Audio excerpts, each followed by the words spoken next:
Welcome to our presentation, Accommodations Oh My. My name is Judie Lieberman, and I'm joined with my colleague. Hi, my name is Deborah Maletz. I'm so happy to be here. Thank you so much for joining us today. We're going to talk about accommodations. So, let me introduce you to Addie. Addie is a sophomore in college, and she wants to tell you all about the struggles about getting accommodations in college. Her story is so common. Let's hear what she has to say.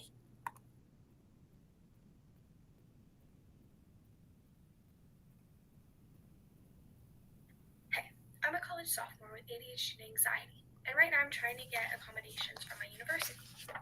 For the first time ever, I have a professor that doesn't accept late work, and I know if I get accommodations now, they won't be retroactive.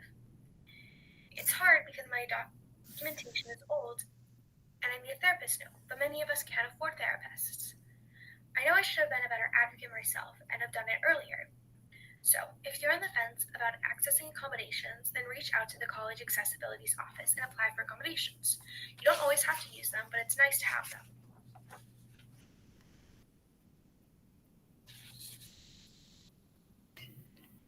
Thank you, Addie. Yes, it is a common story that teenagers procrastinate, but it really impacts teenagers when it comes to accommodations. So we're going to look at this. We divided our presentation up into 5 sections, and we're going to start off by defining the terms. Okay, so I love this little video that explains what accommodations are. Take a look. It really helps to explain what accommodations are.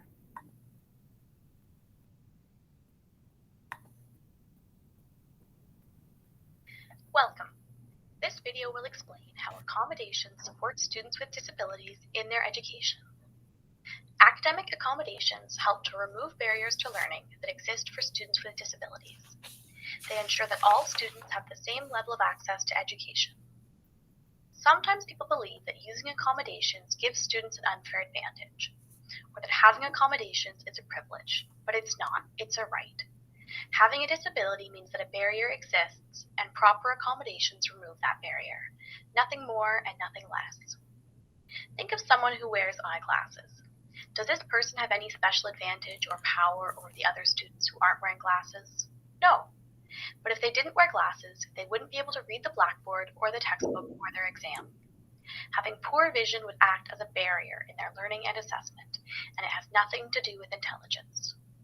For students with a mobility impairment, accommodations would ensure that their classroom is physically accessible.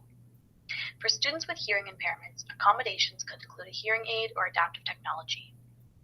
For some disabilities and disorders, academic barriers are not as easy to see, but they still exist. For students with learning disorders, a slow reading speed may impact their learning, and an accommodation would be speech-to-text software that reads the words aloud, or extra time to complete the full assignment or exam like other students. For students with an attention or anxiety disorder, distractions can pose a significant barrier to concentrating, and writing an exam in a quiet room can allow them to focus properly. Just like a student wearing glasses, even with accommodations, you still have to do the thinking yourself. If someone tells you it's not fair that you have an accommodation, remind yourself that accommodations simply remove barriers, whether other people can see them or not. Having to learn or be assessed while fighting with anxiety, a slow processing speed, or through poor vision or hearing means that you're not able to learn at your full potential. You owe it to yourself and your brain to be at your best, use your accommodations, and show off your hard work.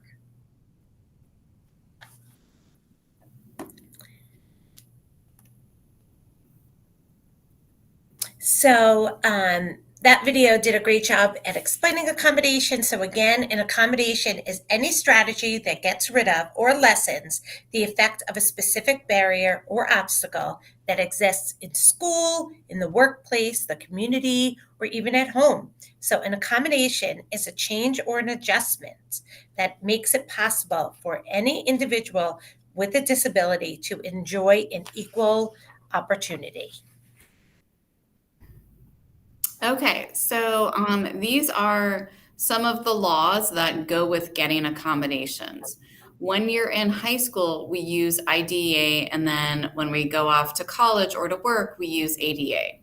So let's start at the beginning. IDEA, Individual with Disabilities Education Act, makes available a free, appropriate public education to eligible children with disabilities throughout the nation and ensures special education and related services to those children. Think high school, think IEP, think LRE, least restrictive environment. Section 504 is part of ADA, America with Disabilities Act. This act extends to people with disabilities civil rights that protections similar to those available to people on the basis of race, color, national origin, and religion through the Civil Rights Act of 1964. It prohibits discrimination on the basis of disability in 5 general areas.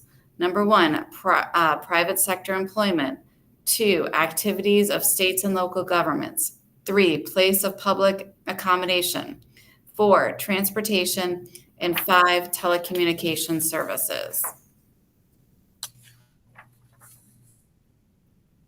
So, no qualified individual with a disability can be excluded from to participate in or otherwise be subject to discrimination. So, just like, so this all happens in post-secondary ed and employment. And then these laws really support our students in both college and the workplace. So that's really what we're looking at. So under any program, a service or activity which is operated by the public entities of the ADA, which receives or benefits from funds from financial assistance, that could be Section 504, these laws have to be intact.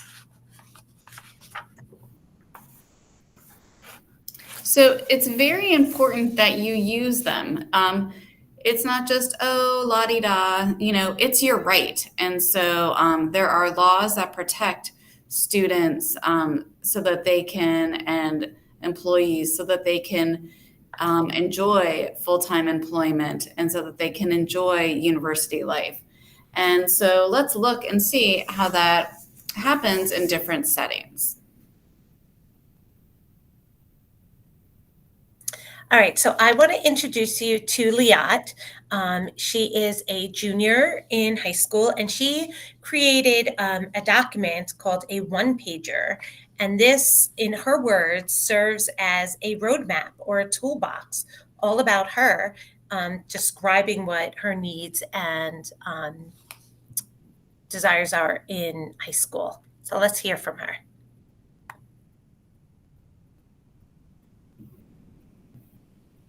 My name is Lieberman, and I'm a junior in high school. I'm on the autism spectrum. I also have ADHD, and I also have an IEP. And one way that I advocated for myself is I created a one-pager, which was a single page, kind of like a toolbox of like my strengths and my weaknesses, and like different ways that like a teacher could help me, and things that helped me to succeed, and also things that I was working on, and also things that, that I was really proud of and skills I've accomplished.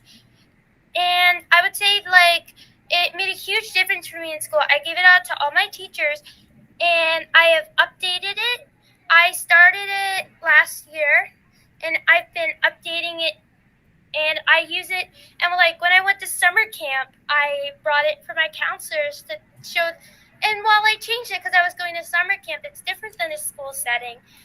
And it's really helped me a lot. So I highly recommend, even if it's a little nerve-wracking, to make a page about your strengths and weaknesses, and it'll really help other people to understand.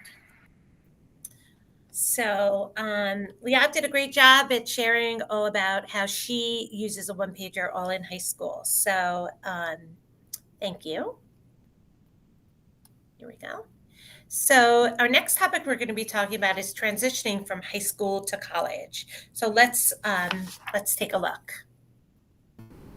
So for some students, the transition from high school to college is an easy one, and for some we know it's a really rough one because it's very different. So just like with everything in life, the more you talk about it, the more you spend time with your young adult thinking about it, planning, and preparing, the better off you'll be.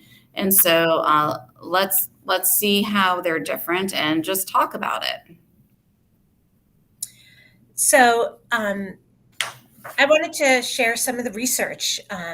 FCPS checks in with students once they leave FCPS through what's called an Indicator 13 survey. And the results that you're seeing here talk about students reporting using accommodations in high school, and then the leavers when they're attending post-secondary education. So if you can see that 87% of students used their accommodations in high school, but then when they left, only 41% of them were using them in post-secondary education. So then the survey continues, and they look at why students are not using accommodations in post-secondary education. And there's everything on here from 10% did not know about them, did not need or want them, 46% did not pursue them, 18% did not want to disclose, that's low, that was 5%. Process and the paperwork, like needing to get through all that, that was 12%, and then we'll get them now, 7%. So the whole idea of did not need or want them,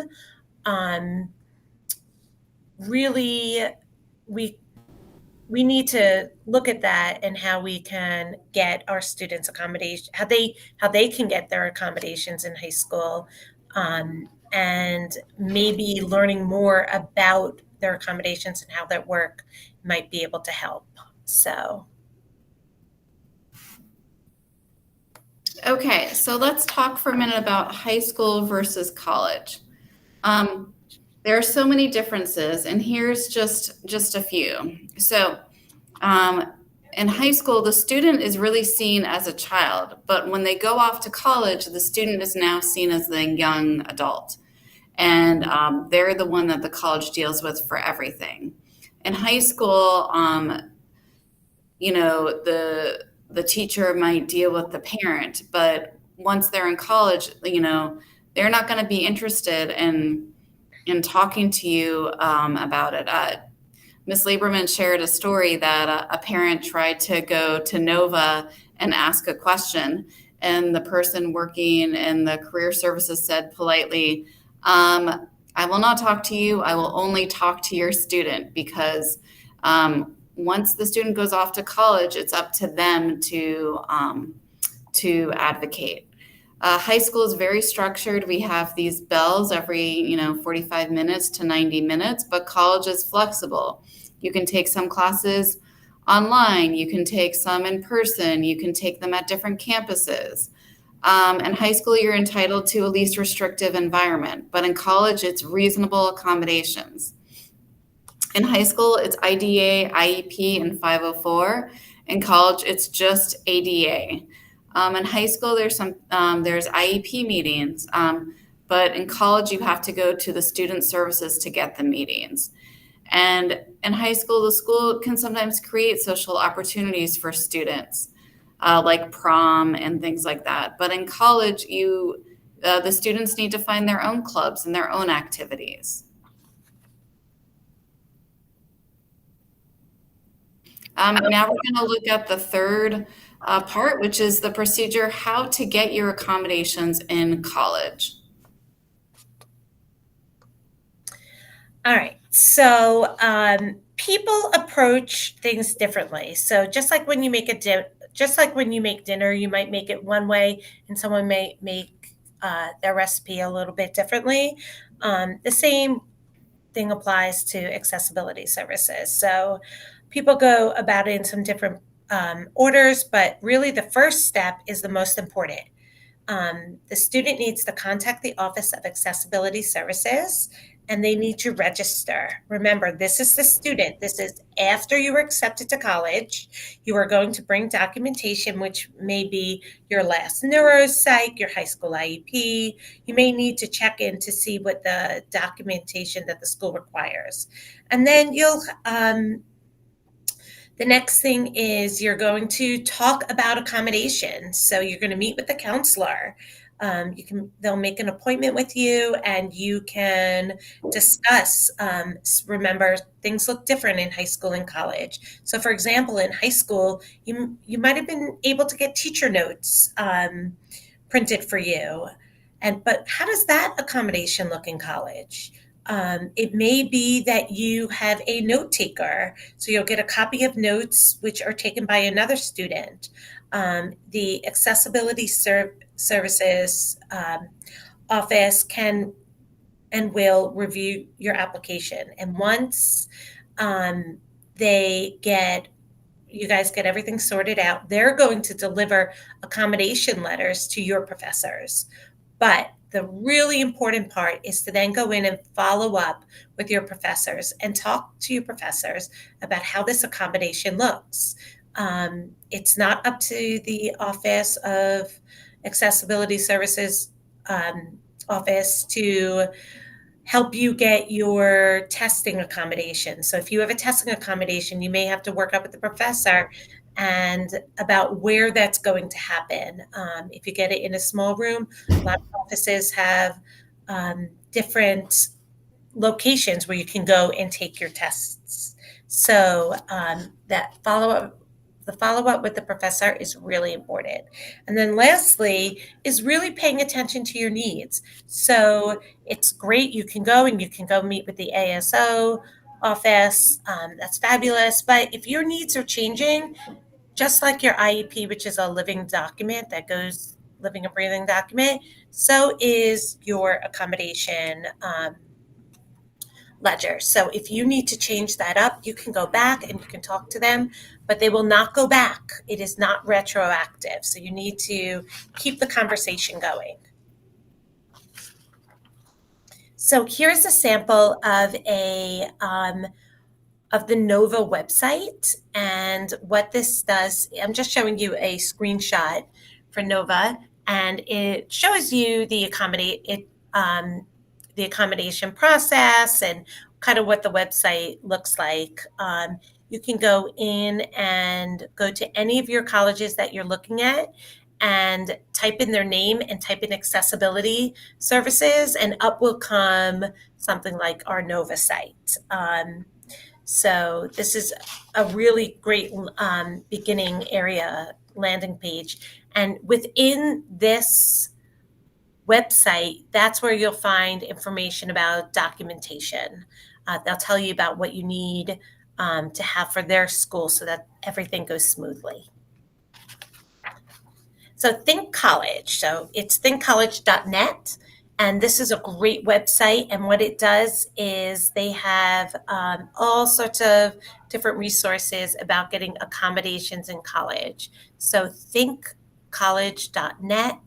And you'll be able to get lots of great information here.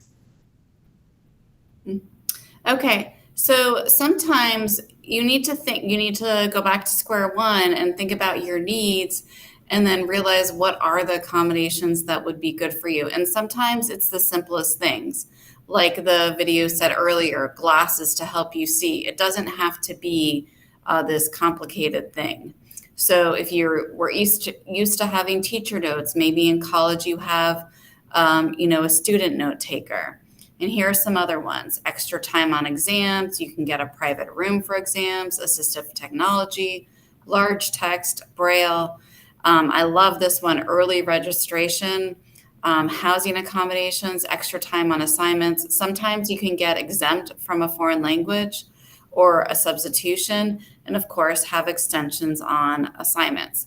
And again, these are not usually retroactive, so that's why we encourage you to, as soon as you've gotten accepted into the college and decided which one you're going to go with, to go ahead and meet with the accessibility office so that you can get these for your first year to be as successful as possible. Excellent. All right, so those are things that were offered. Now what's not offered. You're not going to get any comprehensive diagnostic evaluations. You need to come in with those evaluations. You're not getting designated classes for students with disabilities. Everything is an inclusive setting in college. There's no such thing as one-to-one aides to help provide for individual personal care services. If you need assistance to and from classes, that's really up to you. There's no like weekly or biweekly check-ins, how in high school you can get that with your case manager.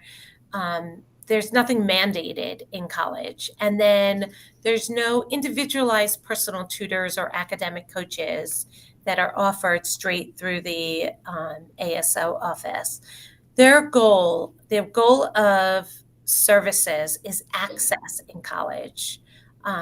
So their focus is really providing access. It doesn't mean that you can't go get a tutor and work with an academic coach, but that is not something that's going to be provided through the accommodation process.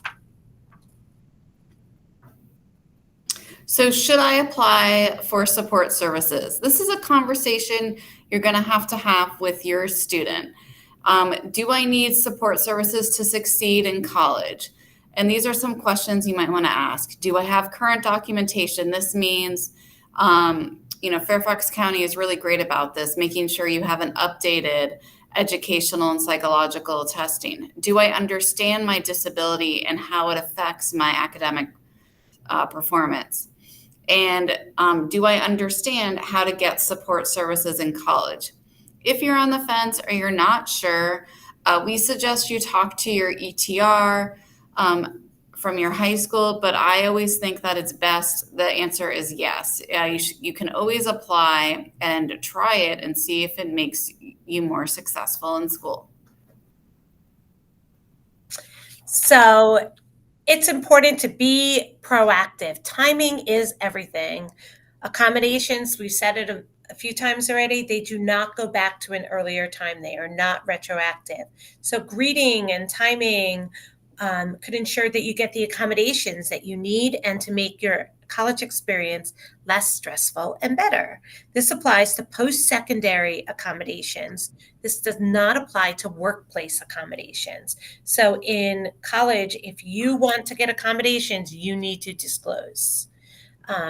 When and if you disclose in your employment will be addressed in the next section. So next, we're going to be talking about workplace accommodations, and let's take a roll and see how that works out. We heard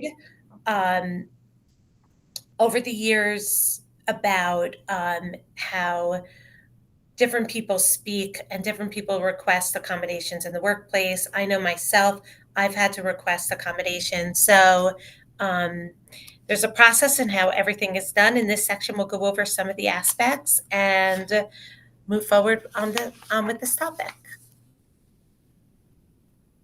Again, I'd like to say that you need to look at yourself and say, self, what do I need to be successful? In most workplace accommodations, over 60% do not cost any money.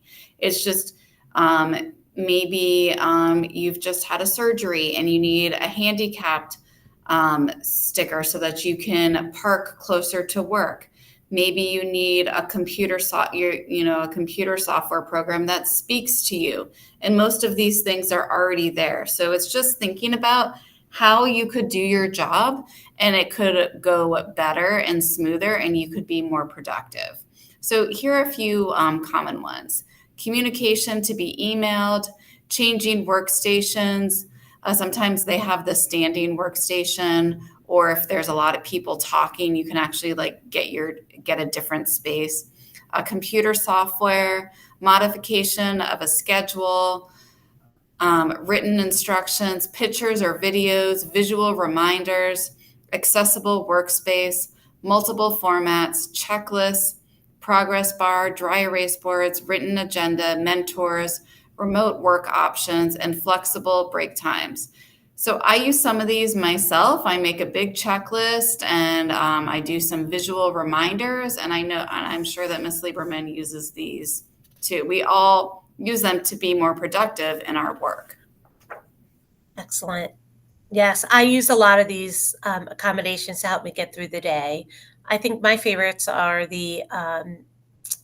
I really love using dry erase boards. I love to be able to write a task and then cross it off. It's something very satisfying about that.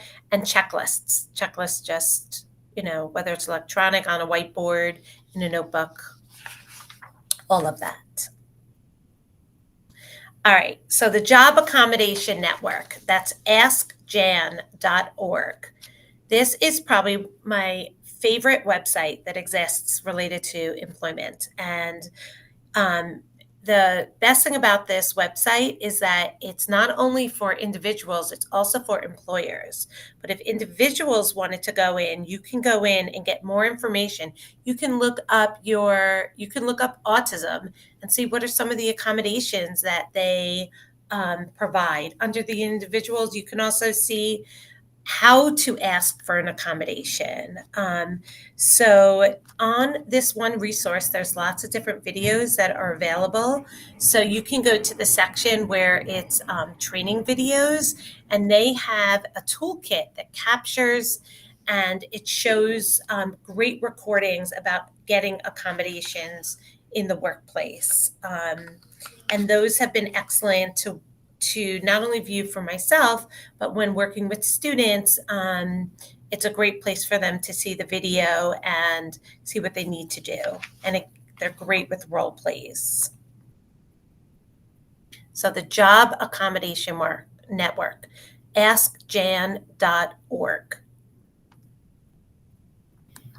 Okay, great. And that is a great website, Ms. Lieberman. Thanks for pointing it out. The last topic that we're going to talk about is your role and responsibility. And as you can imagine, when you go into college or the workplace, you need to really self-advocate.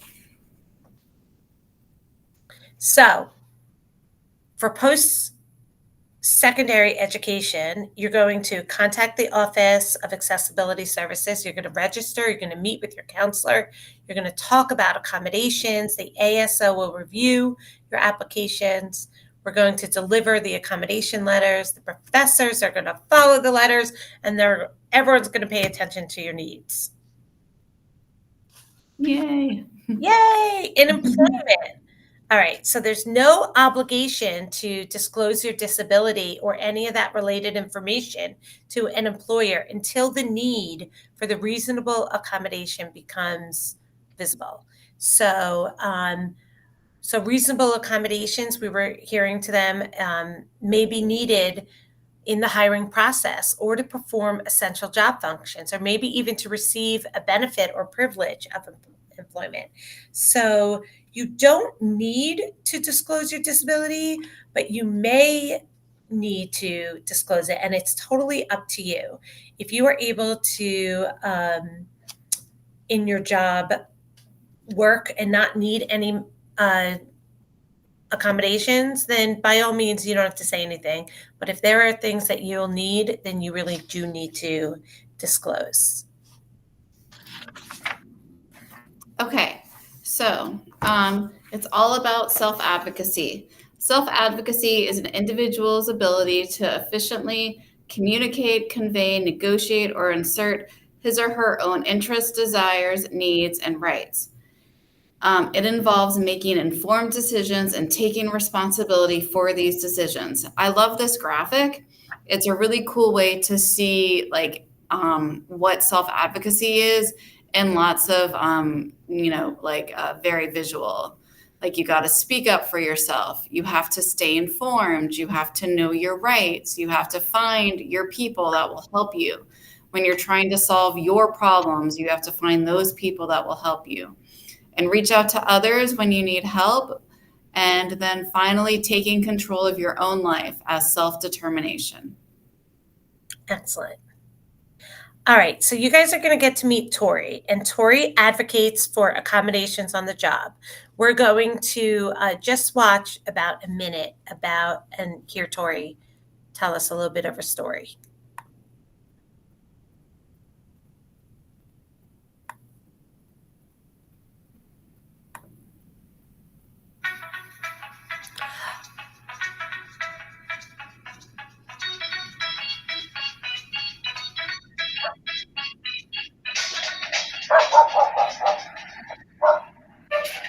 handsome boy. Keep going that way. My first question when they told me that I had Asperger's was, is there a cure? And so knowing that it was something that I was going to have to deal with my whole life was kind of heartbreaking. I had been blaming myself, and I hated myself really for not being able to make friends and things like that. And so having the diagnosis gave me the ability to say it's not my fault, it's the Asperger's. The job that I had previous from here, I ended up having a hard time between me and my coworkers because they didn't understand me and I didn't understand them. And so there was a miscommunication between all of us. And so when I came here, I had been diagnosed for only a couple of months or so, and I had learned what disclosure meant. And so this was my first opportunity really to disclose, and I had talked about it with my parents as to whether I should or whether I shouldn't. That's a big decision to make because, to just put yourself out there to somebody that you don't even know, it's hard to do. But I found that once I disclosed, it made the difference because it closed that lack of miscommunication. Okay, so we're going to stop here. Tori has so much to share about disclosing a disability and how she, what are some of the different things that she did on her job. All right. So it's really important here, just some quick tips. You want to know your rights and responsibilities. You want to learn what your strengths and weaknesses and needs are. Know what accommodations you need and why you need them. You want to communicate your needs and preferences to your employer, and you want to ask questions. So be willing to ask if something is unclear to you about this whole process. You can speak to your employer, or you could even reference something like the askjan.org for additional information. So just like Ms. Lieberman said, it's very important to ask questions. That's how you learn. Not all jobs are created equally. Not all colleges have the same supports for people with disabilities. So these are some questions you can ask, like if you go on a tour, what services do you provide?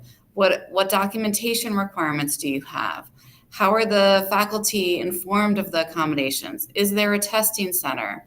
Do you require scheduled appointments? How are accommodations for housing, meal plans, waivers, and exemptions processed?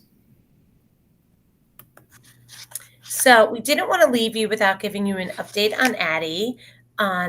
So Addie, who we heard from right in the beginning, she said that the best way I practiced self-advocacy on campus was to go to my professor's office hours to ask for help.